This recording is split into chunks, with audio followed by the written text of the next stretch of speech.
Dear students, today we are going to discuss about another topic, that is theory base of accounting. Okay, so for doing accounting process we have to study some theory related things. In this chapter we want to discuss about generally accepted accounting principles, GAAP. Generally accepted accounting principles. Generally accepted accounting principles refers to the rules or guidelines adopted for recording and reporting of business transactions in order to bring uniformity in the preparation and the presentation of financial statements. We know financial statements are profit and loss account and balance sheet. These are the major financial statements. The statement which we are preparing at the end of the financial year, that is profit and loss account and balance sheet. So when every organization preparing these financial statement, we have to maintain some uniformity. If you want to maintain uniformity, every business organization must follow some uniform rules and guidelines. These rules or guidelines adopted for recording and reporting of business transactions are known as generally accepted accounting principles. So these generally accepted accounting principles are rules and guidelines every business organization must follow to maintain what? Uniformity in the preparation and presentation of financial statement. So if you are not following the these rules and regulations, everyone not following, then there will not be any uniformity. So because I already said comparison and all needed, so we need uniformity and presentation all we have to easily we can understand if you follow the rules and guidelines commonly, that is accepted by everyone. Okay, so we have to follow common rules and guidelines when you're preparing financial statement, then only we can maintain uniformity. Okay, such kind of rules and guidelines which is accepted by everyone is known as generally accepted accounting principles. So these accounting principles can be known in different names like postulates, concepts, principles, assumptions, and these all we can subsume and we can consider it as some basic accounting concepts. Okay, so we can discuss about some of the accounting concept we must follow when you're preparing accounting process or when we're doing accounting. First is business entity concept. Its another name is accounting entity concept. Business entity concept or accounting entity concept. This concept says that business has a distinct and separate entity from its owner.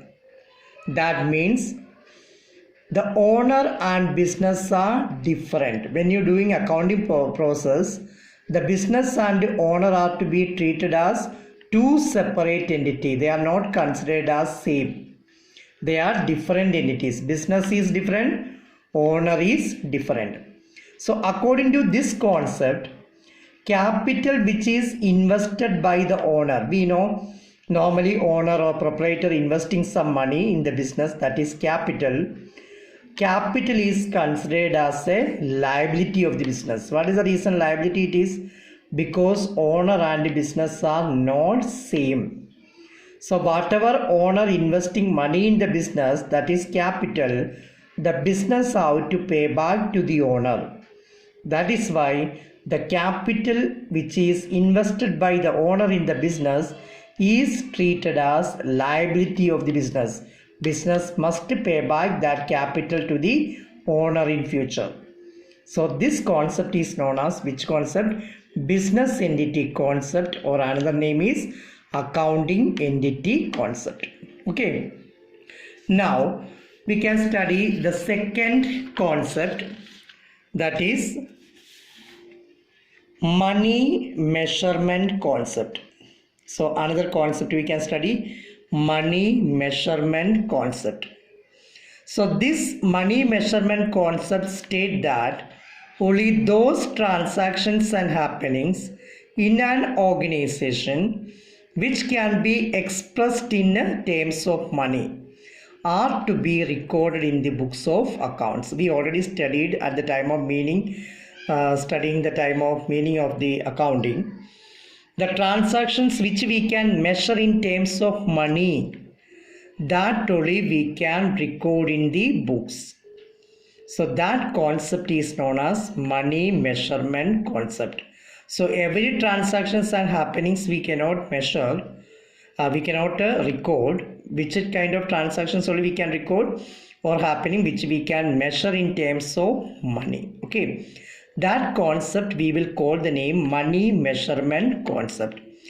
Example, if you say efficiency of manager, quality of product, appointment of a manager, skill of the worker, these all are happenings we cannot measure in terms of money, that have no position in accounting because they are not able to measure in terms of money. Okay, so transactions which we can measure in terms of money, such happenings or transactions only we can record in the books.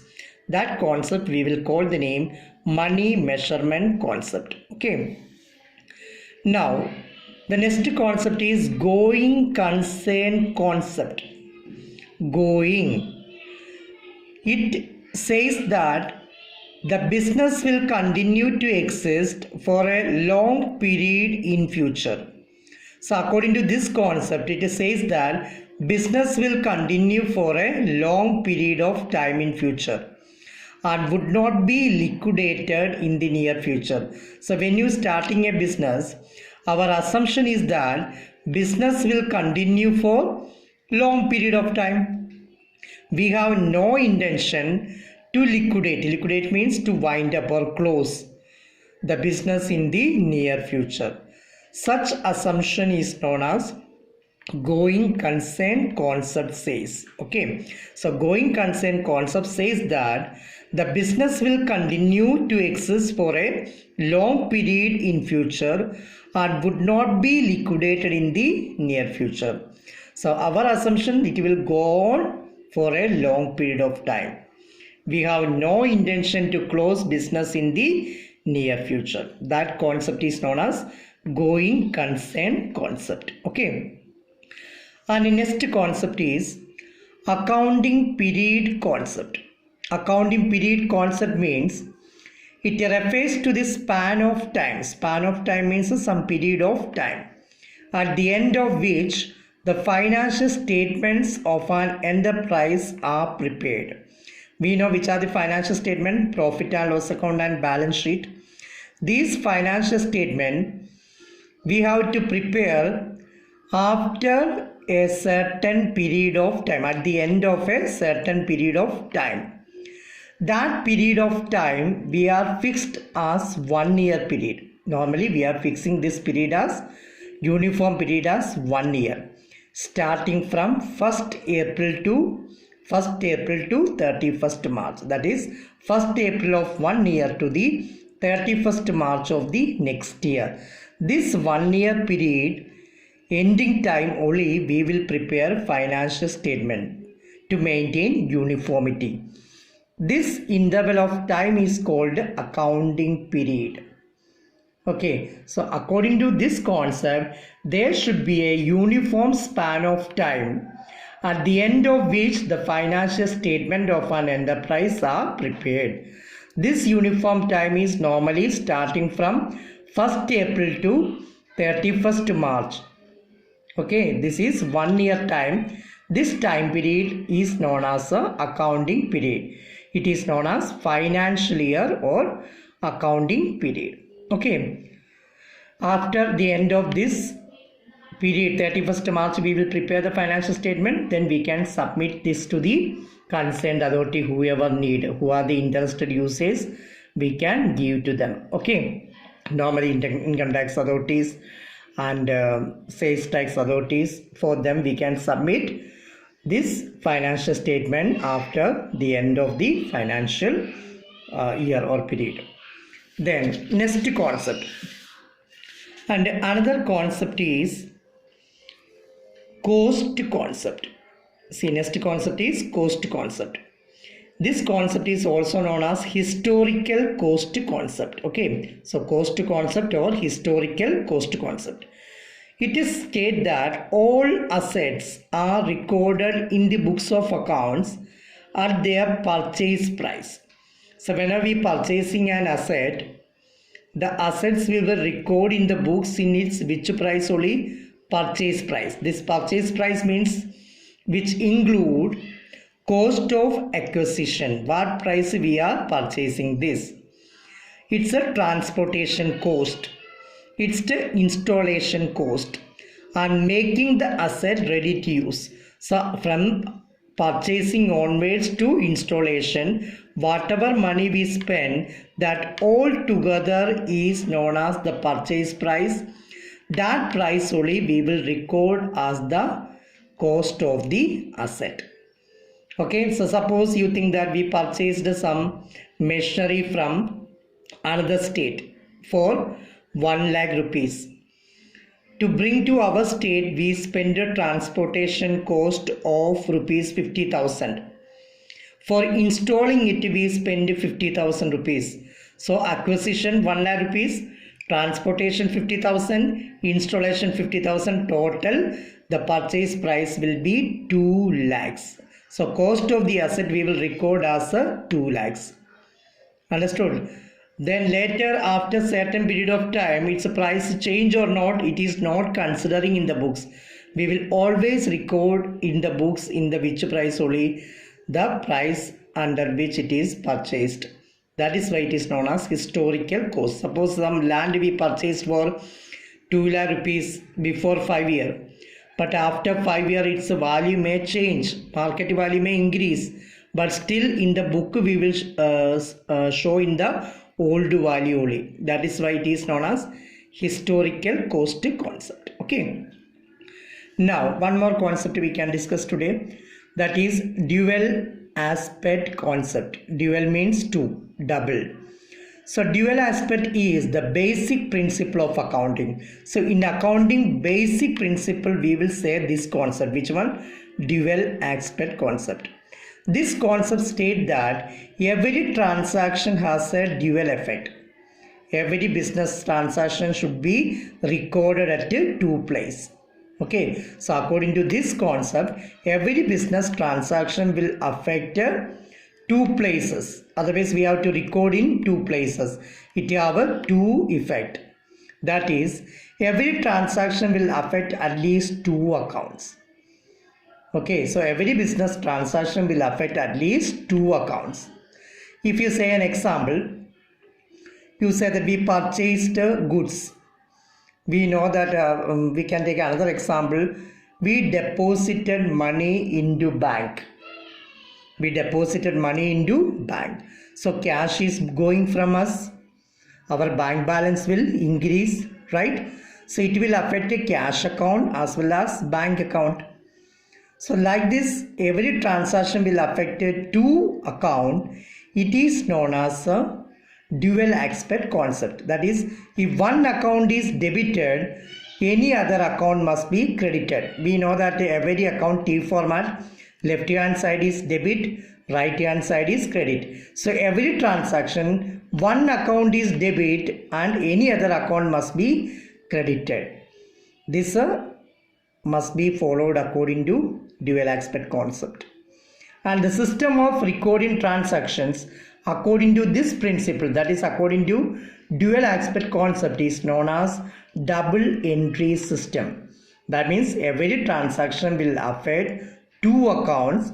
If you follow this system when you recording transactions in the book, this system of accounting we will call the name double entry system.